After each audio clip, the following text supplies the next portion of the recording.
in those current affairs that we are talking about. Fortunately, it's a Monday, so you can imagine the kind of things that have been happening over the course of the weekend, and the clashes and some of the victories as well. Action SA leader Herman Mashaba is at loggerheads with his party's highest decision-making body, the Senate, over the direction of the party, what the party should take in Gauteng coalition talks. Mashaba put his foot down and told Sunday Times that Action SA will not work with the ANC under his watch, despite a decision by the Senate to resume talks with all political parties, including the ANC, on how to form sustainable coalitions. Party leaders say they are pushing ahead with the talks with the ANC despite Mashaba's misgivings. Party spokesperson Lerato Ngobeni said Mashaba's personal views were not those of the party. Mr. Mashaba is a citizen and has his own views about how things should go on. Views are not always 100% with the views of the organization. Mashaba insisted in an interview that if the party goes to bed with the ANC in Gauteng metropolitan municipalities, he will quit. Going into a coalition with the ANC is tantamount to suicide, he said. That coalition will collapse in a week because Action SA will hold them openly and directly accountable. In the likelihood of our consultation process saying we must work with the ANC, I am happy to step aside because I cannot lead a party that works with criminals. Yay, yay, yay, yay. Big words from Herman Mashaba. Still in politics, the ANC is rejecting the controversial electoral amendment bill in its current form. It's on its way to the National Assembly for consideration. The Portfolio Committee on Home Affairs completed its work on Wednesday. The ANC says it will go and is willing to engage civil society on the aspects of the bill. Meanwhile, former Constitutional Minister Vali Musa says that because both the ANC and the DA are not paying serious attention to electoral reform, he says that the matter is being dealt with in an administrative issue, in administrative issues and not human rights issues. So, given all of this, we continue with moments in current affairs.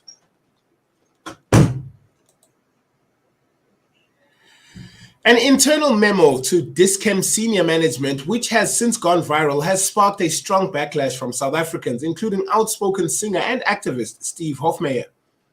The Afrikaans entertainer reacted to the letter, which called on the company to temporarily halt the appointment of white employees. In the letter dated 19 September, Dis-Chem CEO Ivan Salzman addressed senior management, instructing them to place a moratorium on white individuals, including external appointments and internal promotions. According to Salzman, this was due to a recent review of the company's employment equity profile. But whilst the letter has seen mixed reactions on social media, Dis-Chem has stood by its words. It shared the statement that said Dis-Chem stands up by the unequivocal imperative to continue its transformation journey. Equality and diversity are important to Dis-Chem, and the group continues to make great strides in ensuring it maintains progress in this area. It is a proudly South African business which promotes inclusivity, representation of all South Africans in their capacity as key stakeholders. With Dis-Chem being a trending topic on Twitter, it was clear the event sparked a further racial divide between black and white South Africans. Whilst many white individuals expressed their disapproval and plans to boycott the company, black South Africans gave Dis-Chem a thumbs up. Steve Hofmeyer also waded into the debate, hinting that his followers should follow suit in taking their money elsewhere. Reposting a picture of Dis-Chem's letter, he retweeted, "Are there any Arinel pharmacies in Midrand?" It's not the first time Steve has called on his followers to dump a high-profile brand. In 2019, Steve Hofmeyer called for his followers to boycott DSTV after MultiChoice revealed they would no longer be airing any content that included the controversial entertainer. And in a dramatic move that unfolded on social media, Steve proved how serious he was about his stand, posting a video of him driving over his DSTV decoder and throwing the satellite dish off the roof of his house. If that wasn't enough, he also offered 10,000 Rand cash reward to his fans to do the same. 26 minutes now after 9 a.m. Patriotic Alliance member Bongikosi Kanyile has announced that the party has chosen him as the KwaZulu-Natal Premier candidate for 2024. It is with great honor I announce that I have been chosen as the KZN Premier candidate for 2024 elections.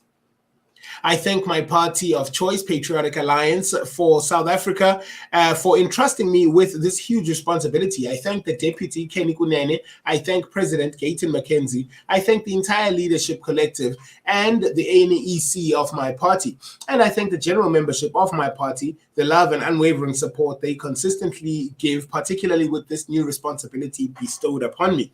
Kanyile conveyed his gratitude to the party. Not so long ago, Kanyile was appointed as a strategic advisor for the Ekurhuleni MMC for Community Service, Bakang Letoko.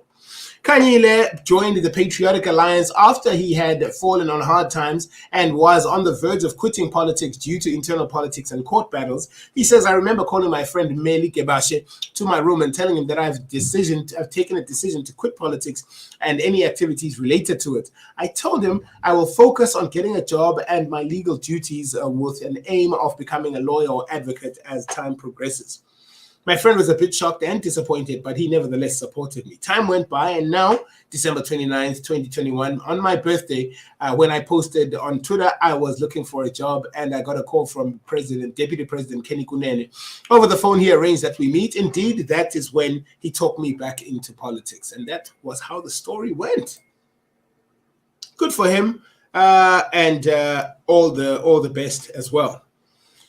There are growing calls to ban pit bulls as pets in South Africa. The petition by the Sizwe Kupelo Foundation has garnered over 20,000 signatures in support of this. There have been various incidents where seemingly vicious dogs are reported to have mauled young children to death. Recently, a 10-year-old in Nelson Mandela Bay was killed by 2 of the family's pit bulls. The foundation wants government to restrict ownership of this breed of dog. Not the first time we are hearing the calls for that as well. Excuse me. Transport Union SATAO says they are willing to compromise with Transnet on their wage demands to ensure the return to productivity. The union has rejected the CCMA's proposed wage offer of 6%. It's been more than a week since the strike at Transnet left ports and rail services across South Africa crippled. The union is willing to compromise with the employer. Also, it's very important to state that our members and workers have made it very clear that accepting anything below the inflation will be the detriment of their livelihoods, said SATAO spokesperson Amanda Chemese. Meanwhile, UNTU spokesperson Dan Khumalo said that nothing has changed and the strike would continue. UNTU will continue with the strike on the regular picketing lines. There is no agreement which is signed and is perpetuated in other media houses, so there is no agreement while negotiating team will be meeting with the CCMA commissioners and Transnet management. Khumalo said the negotiations with Transnet management at the CCMA would resume on Monday.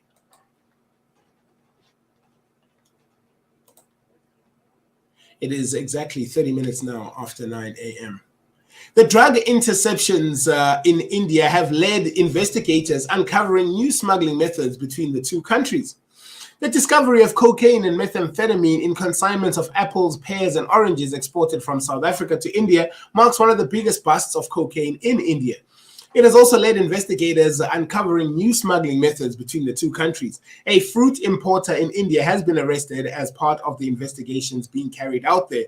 The company linked to the arrested importer is headquartered in Dubai, but according to its website, also bases in India and South Africa.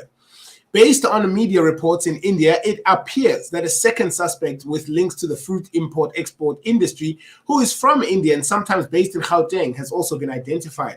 The name of the two are being withheld because it is not clear how far the investigations have developed.